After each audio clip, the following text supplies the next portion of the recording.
Hi John, this is Hal Jacobs, PGA professional at Worcester Country Club, just reviewing our golf lesson on August 26, 2011. Here's the drive you hit on the 17th hole today, or yesterday, and I just want you to take a look at a couple of things. As you swing the club up to the top of your backswing, you don't get very deep in terms of your hip turn. Your shoulder turn's pretty good there, but you don't get very deep in terms of your hip turn. So here is, let's see, let me just stop it right there. There's the top of your backswing. So let me just draw a line from your hands to the ball. And I want you to take a look and see what happens as you start your downswing, how your hands get up above that plane as you start turning down. Now, you have a great hip turn, you have a great shoulder turn coming through, but you're already so high and over the top that when the club comes out, you see how low it comes out. Let me just bring up a couple of examples so that you can see. I've got three here. One is Adam Scott, and he has quite a different golf swing than you, because how high he gets his hands. But again, I drew a line from the hands to the ball, and he's got a little bit deeper hip turn, and I think that allows his hands, as he starts to come down, to drop inside, make contact with the ball, and take a look at how high his hands get coming through. So you can see where the club pops out. If you can't see it, it pops out right here, as opposed to down here on your golf swing. Also, you look at Chad Campbell.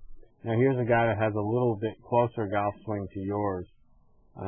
As he swings the club back and he gets to the top of his swing, he's a little bit flatter. So let me get you over here and just alright, so let me just bring you back here to the top of your backswing. And you could just see, take a look at his hips versus your hips. And you can see how much deeper his are. And then I'm going to draw a line from the top of his hands here down to the ball. And take a look at which way his hands go. They go down and underneath.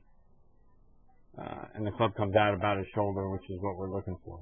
So the interesting part is when we did that drill with the towel.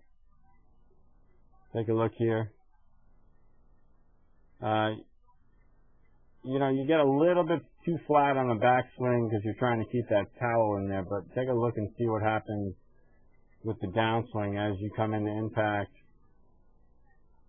and you come out through. The club does a much better job going down the target line. Look where that club is coming out right now, right on your shoulder line, which is perfect. So that's definitely a drill you should be trying to do.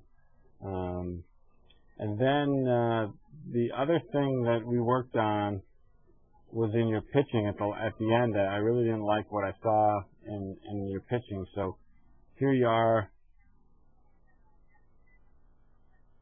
You slide forward, and then you kind of scoop at it a little bit. See what your hand position looks like right here. So let me just get you back here to the start, and I'm just going to draw this line right here. And I think you should hit chips with a shaft over there where that red line is, because when you slide forward and then scoop like that, you're going to have a tendency to be very inconsistent with how the ball comes off the face. Let me just bring up an example. So this is David Toms. I actually took this video when I got a chance to go to the Masters and watch. And you could see that his hip does not slide, it turns. And then look what his hands do through impact. There's none of that flipping action. His whole body's turning through the shot. Not a whole lot of flipping. So I would definitely put the stake in that snow pole in front of your left hip, practice a lot of chips where you're not moving forward on it and not flipping at it like we talked about. So those are the two things we worked on. Let me know how it goes and play well.